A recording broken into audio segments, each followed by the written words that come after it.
All right, Shalom. I want to start by giving all praise, honor, and glory to Yahweh, Shemi Shaba, Shimra Kakwadash. Double honors to the apostles and elders of Great Millstone, and Shalom to all the Akim out there pushing the word in sincerity and in truth. And I'm gonna go into this lesson on how the kingdom of heaven, and going to really what the kingdom of heaven is how it's gonna be formatted. And when you read the scriptures and really go into the in-depth understanding of the scriptures, it speaks about how all Israel shall be saved. And us as a nation, we're going to be on one accord and one mind and aligned with the spirit of Yahweh Shemi Abashai. Before you nations that oppressed us, enslaved us, brought hell upon us, all partook in all these different marketings and slavery, from trafficking the Negroes, Hispanics, and Native Americans all throughout the world, you're going to have to pay, man. It's not going to be in the kingdom of heaven where you're going to have the seat of Yahweh, whom the world ignorantly calls Jesus Christ. The white man sitting on a throne, the French sitting on a throne, the Spanish sitting on a throne, as you see today. The scripture says in 1 Corinthians that every knee shall bow. And when you go into every knee bowing, that sounds like a tyrannical rule. So this individual that, the people ignorantly call Jesus Christ, when you go into his true Hebrew name, he's Yahweh Shai, and he's going to come with oppression, man. Cruel oppression. And if you disobey the commandments and the guidelines and rule that's put out, then you're going to actually be plagued, man. You're going to actually get hit with tyranny. You're going to get hit with like these different definitions: severity, cruelty. And matter of fact, I'm gonna go into this word tyranny, because everybody looks at this word as a negative word. When they speak about Syria, they'll speak about Libya, they'll speak about different government groups, so to speak, governments. They'll always speak of their tyrannical government. When you go into the word tyrannical, it's cruel and oppressive government or rule. And synonyms is despotism, absolute power, autocracy, dictatorship, totalitarianism, fascism, oppressive, repressive, subjugation, enslavement, authoritarianism, bullying, severity, cruelty, brutality, ruthlessness. Continuing on, a nation under cruel and oppressive government. And that's going to be the kingdom of Yahweh Shai. Yahweh Shai's kingdom is going to be an oppressive kingdom. All right, not oppressive to his people, the 12 tribes of Israel. We're going to live in one accord with the Lord, man. We're going to be at one. We're going to get the chosen land. All right, we're going to actually rule, but we're going to rule with a level of oppression, a level of subjugation. When you go into the word subjugation, it's a compound word. Sub is under, and jugation is where you get subject. It's the rule. So if you're not following the rules or the guidelines of the kingdom of heaven, the law, statutes, and commandments, paying your taxes, so on and so forth, then it's gonna be repercussions and consequences. Continuing on, it says enslavement. And the kingdom of heaven is going to have slaves. All right. It's going to have individuals that's going to build the kingdom of heaven. It tells you in Isaiah 63 that we're going to suck the breasts of kings. To suck the breasts of kings is to strip them for the mineral and economic resources taken from their country and actually gaining and building your kingdom. And in order to do that, you have to have the people in what? Subjugation. You have to have people under your rule. All right. You have to have continual employment, which that's written in the scriptures. So you Christians, you Catholics, you individuals that actually pick up the Bible and read it, you guys aren't working with a full deck, because if you were, then you would actually understand and you would read about Yahweh Shai, and you would read about the kings of old, and you would see that it's nothing but a subjugation and extreme cruel rulership when it comes to ruling and being an Israelite, man. All right. And that's where we went off even as a nation. We gave the nations a little bit of leisure, and what did they do? They built themselves up and they slipped under the grass, elevated themselves and broke us down. So it's not going to happen like that again. It's going to be full dominance. The word dominance goes into the word domini, which means Lord. The Lord Yahweh Shai is going to dominate these different nations, all right, with the rod of iron. So I'm going to read a little bit more on this. Cruel, unreasonable. Yeah, and it's not going to be no reasoning. The nations aren't going to be able to and come up with their reasoning and what their book, their religious book tells them to do, and ask, can they have reason to build their idols? You know, because their idols actually give them protection and health, medicine, you know, medicinal health, things of that nature. We're not gonna. Oh, okay, yeah, I understand. You know, this is a representation of you all's nation, so you're able to, will allow you to build your the idol, Hubal or whatever idol, Baal, Ashtoreth, in your temple. We're gonna allow you to build a temple. We're gonna allow you to have your celebrations because your celebrations go back to the days of old, and your nation has been celebrating since the beginning of time. No, we're gonna crush the idols. We're not gonna reason with the people. We're going to burn the idols. We're going to burn the house of the idols. And everything is going to be structured upon our nation. All right. Upon our high holy days, upon our king, upon our monarchy, upon our laws, principles, statutes, and commandments. And there is no reasoning or arbitrary use of power or control. And it says, especially in ancient Greece, ruled by one who has absolute power without legal right. And the so-called white man didn't have legal right to rule, but he ruled with absolute power. All right. And to be honest, the so-called white man, when he ruled with something known as a king mentality, a king-like mentality. There was no say-so. There was no reasoning. There was no form of expression where you could get out and do your own thing outside of the control. All right. And it's going to go back into that monarch mentality, man. It's going to be a monarchy. It says that we're a nation full of kings and priests. And who's going to be the nation full of peasants and workers, slaves, all right, brick and mortar work, construction workers, all right, blue collar work, you so-called whites, you so-called Chinese, Japanese, you East Indians, you Arabs, so on and so forth. And I want to go into the word tyranny, because when you go into it, it goes all the way into the word tyrannia, which you have the word tyrant, and that's where you get the beast, the Tyrannosaurus Rex. The word tyranny goes back to Tyrannosaurus Rex. And when you go into the nature of a Tyrannosaurus Rex, the T-Rex, you know, in its colloquial form of speaking, he's known to tower over all nations. Not nations, excuse me, all of the prehistoric beasts.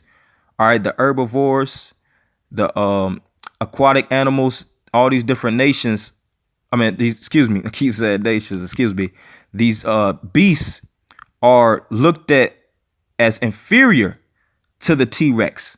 The T-Rex stands high, and it's known as also an apex predator, meaning that any environment and any habitat that this T-Rex goes and inhabits is subjected under the T-Rex's rule.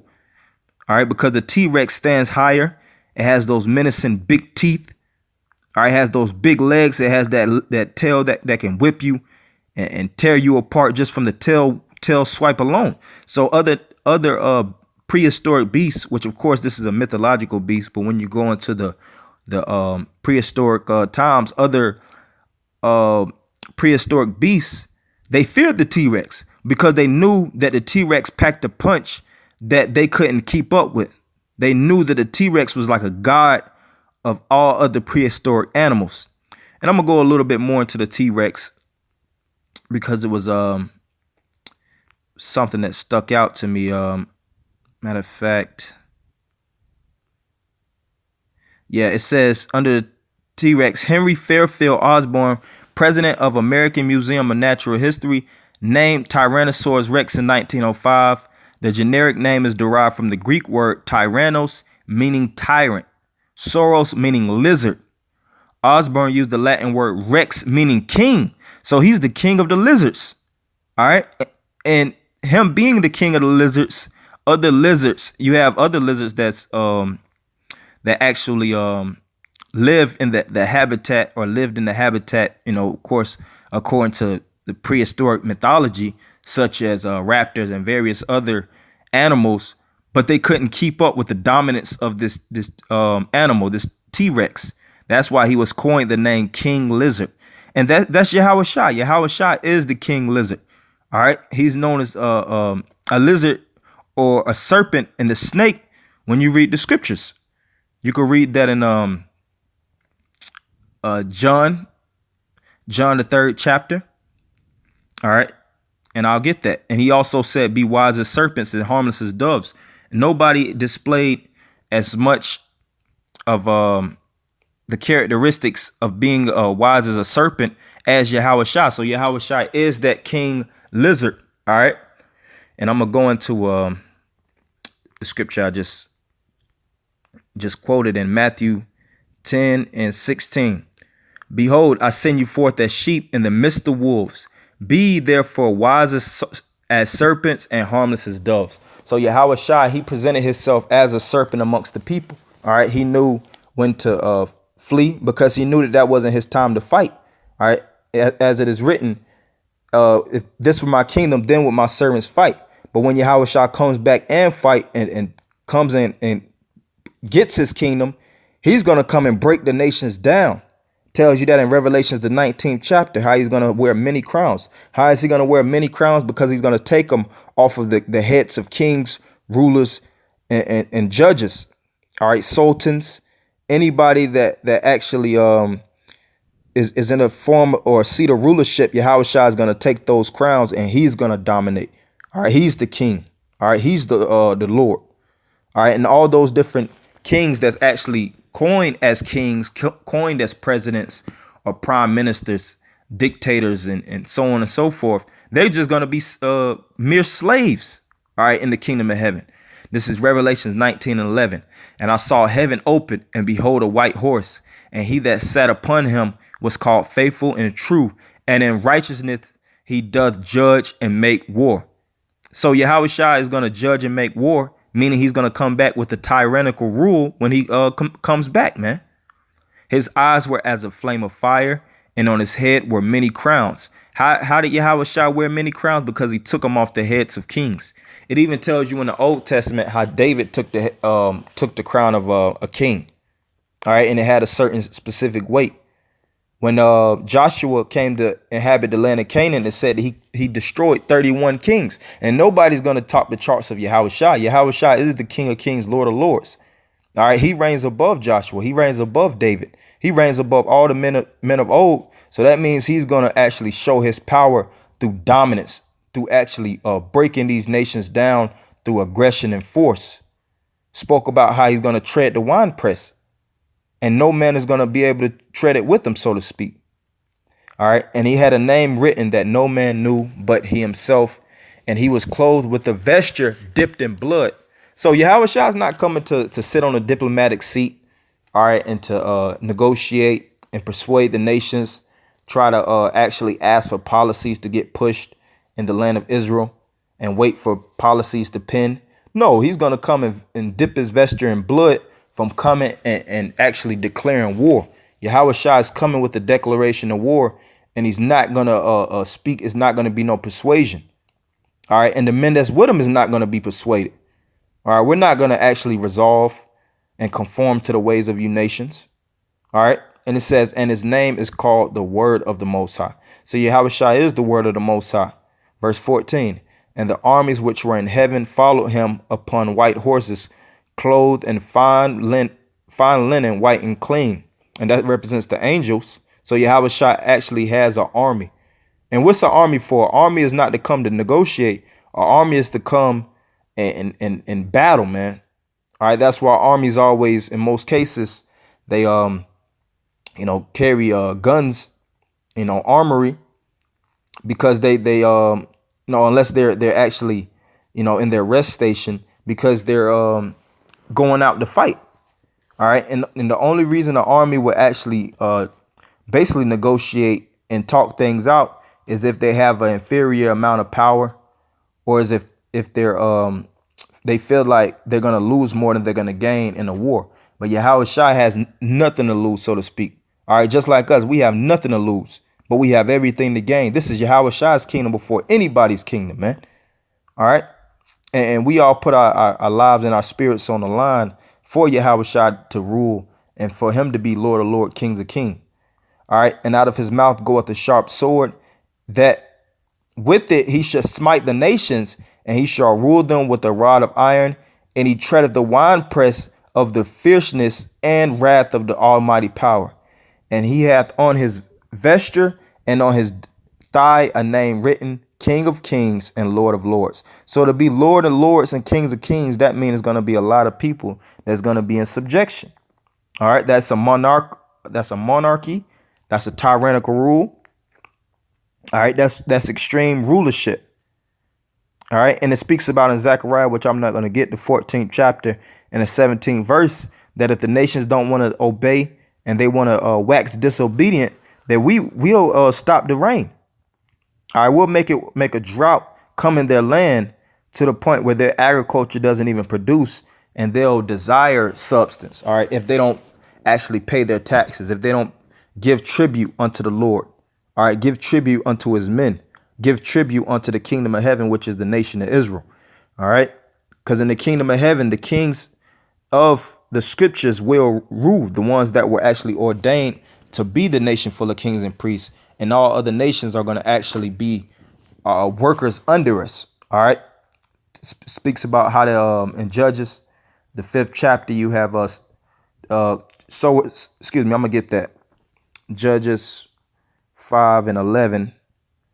They that are delivered from the noise of archers in the place of drawing water, there shall they rehearse the righteous acts of the Lord. Right, because we were drawers of water and hewers of wood during the time of Judges, but the modern day hewers of wood and drawers of water is going to be the so-called white man. He's going to be the one that's working in the construction rings. All right, working on carpentry, built in our houses, built in our mega mansions and things of that nature, built in the kingdom of heaven from scratch to the fullness of the enterprise. And this is, I'm gonna end it with this scripture, Sirach 33 and 25. Matter of fact, 24. Fodder are one, and burdens are for the ass, and bread, correction, and work for a servant. And the so-called white man is a servant. So guess what? In the kingdom of heaven, you're going to need a lot of correction. And how do you correct a nation? By whipping them, beating them, and whipping them into shape, man. And you white people, you out of line, man, for touching the nation of Israel, for touching the Lord's holy men. So it's going to be a lot of ass whoopings. Hey, just like I said, burdens are for the ass. There's going to be a lot of ass whoopings for you so-called white people and you other nations. All right. And it's going to be a lot of work, too. Continual work. It ain't going to be no, well, you get unemployment. You can file unemployment. You get 4 or 5 months off. No, it's going to be continual employment from the day that you're born to the day that you die.